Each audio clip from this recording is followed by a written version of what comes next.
വിവാദങ്ങളുടെ മേളപ്പെരുക്കം കണ്ട പരസ്യപ്രചാരണത്തിനാണ് ജില്ലയിൽ കൊടിയിറങ്ങിയത്. സംസ്ഥാന തലത്തിൽ തന്നെ ചർച്ചയായ വിഷയങ്ങൾ വോട്ടർമാരെ ഏതൊക്കെ രീതിയിൽ സ്വാധീനിച്ചുവെന്ന് കണ്ടറിയണം. സി മുകുന്ദൻ CPI പോരിലൂടെയാണ് തെരഞ്ഞെടുപ്പ് രംഗത്തെ വിവാദങ്ങൾക്ക് വിളംബരമായത്. നാട്ടികയിലെ സ്ഥാനാർത്ഥിയായി CPI നിശ്ചയിച്ച ഗീതാഗോപിക്കെതിരെ ആരോപണ പൊരിച്ചിലിന് തീകൊളുത്തി സി മുകുന്ദൻ കമ്മ്യൂണിസ്റ്റ് തട്ടകം വിട്ടിറങ്ങി. കോൺഗ്രസ് കൈയൊഴിഞ്ഞതോടെ ചെന്നു നിൽക്കാൻ ഇടം നൽകിയത് BJP. താമര ചിഹ്നത്തിൽ മുകുന്ദൻ വോട്ട് തേടിയിറങ്ങി.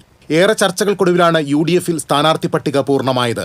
അല്ലറ ചില്ലറ അസ്വാരസ്യങ്ങളുണ്ടായെങ്കിലും വലിയ പൊട്ടിത്തെറിയിലേക്ക് നീങ്ങാതെ UDF നേതൃത്വം കൈയടക്കം കാണിച്ചു. NDAയിൽ കൊടുങ്ങല്ലൂർ സീറ്റാണ് കീറാമുട്ടിയായത്. 2020ക്ക് സീറ്റ് നൽകിയതോടെ മണ്ഡലത്തിൽ പ്രചരണം തുടങ്ങിയ B ഗോപാലകൃഷ്ണനെ ഗുരുവായൂരിലേക്ക് മാറ്റി പ്രശ്നം പരിഹരിക്കുകയായിരുന്നു. ഈ തെരഞ്ഞെടുപ്പ് കാലത്ത് BJP CPM ഡീൽ ആരോപണം ജില്ലയിൽ ആദ്യമുയർന്നത് ഗുരുവായൂരിൽ. കഴിഞ്ഞ നിയമസഭാ തെരഞ്ഞെടുപ്പിൽ ഗുരുവായൂരിൽ മുഖ്യമന്ത്രി മുൻകൈയെടുത്ത് BJPയുമായി ധാരണയുണ്ടാക്കിയെന്ന് അന്നത്തെ UDF സ്ഥാനാർത്ഥിയായിരുന്ന KNA ഖാദർ തന്റെ പുസ്തകത്തിലൂടെ ആരോപിച്ചു. തുടർന്നിങ്ങോട്ട് ഡീൽ ആരോപണങ്ങളുടെ പ്രതിധ്വനി പല മണ്ഡലങ്ങളിലും ഉയർന്നു. ലോക്സഭാ തെരഞ്ഞെടുപ്പിൽ 8 കോടി വാങ്ങി സുരേഷ് ഗോപിയുമായി ഡീലുണ്ടാക്കിയ TN പ്രതാപൻ വോട്ട് മറിച്ചു എന്നാരോപിച്ചത് കോൺഗ്രസ് പ്രാദേശിക നേതാവാണ്. കയ്യോടെ നിയമ നടപടി സ്വീകരിച്ച് പ്രതാപൻ പ്രതിരോധം തീർത്തു. ഗുരുവായൂരിലെ BJP സ്ഥാനാർത്ഥി B ഗോപാലകൃഷ്ണൻ നടത്തിയ പരാമർശങ്ങളെ ചൊല്ലിയുള്ള ചർച്ചകൾ സംസ്ഥാന തലം വരെ നീണ്ടു.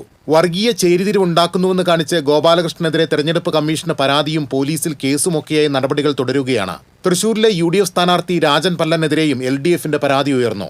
നഗരത്തിൽ LDF ഭരണസമിതി നടപ്പിലാക്കിയ വികസന നേട്ടങ്ങൾ തന്റെ പേരിലാക്കി പ്രചരിപ്പിക്കുന്നുവെന്നായിരുന്നു മുൻ മേയർ കൂടിയായ രാജൻ പല്ലനെതിരായ പരാതി. എന്നാൽ താൻ നടത്തിയ പ്രവർത്തനങ്ങൾ വിശദീകരിച്ച് രാജൻ പല്ലനും മറുപടി നൽകി. പ്രചാരണത്തിന്റെ അവസാന ഘട്ടത്തിൽ സി മുകുന്ദന്റെ പേഴ്സണൽ അസിസ്റ്റന്റായിരുന്ന അസർ മജീദ് അറസ്റ്റിലായി. ഗീതാഗോപിക്കെതിരെ ജാതി അധിക്ഷേപം നിറഞ്ഞ സൈബർ പ്രചരണം നടത്തിയെന്ന കേസിലായിരുന്നു നടപടി. പ്രചാരണം അവസാന ലാപ്പിലെത്തിയപ്പോഴാണ് വോട്ടിന് കിറ്റ് ആരോപണം കളം നിറഞ്ഞത്. ഒളരിയിലും വാടാനപ്പള്ളിയിലും വോട്ടർമാർക്ക് നൽകാൻ BJP കിറ്റുകൾ തയ്യാറാക്കിയെന്ന ആരോപണത്തിൽ സംഘർഷവും പോലീസ് കേസുമായി രംഗം കൊഴുത്തു. ഇങ്ങനെ വിവാദങ്ങളുടെ വിത്തെറിഞ്ഞ തെരഞ്ഞെടുപ്പ് നിലത്ത് ആര് വിജയം കൊയ്തെടുക്കുമെന്ന് കാത്തിരുന്നു കാണാം. News desk TCV.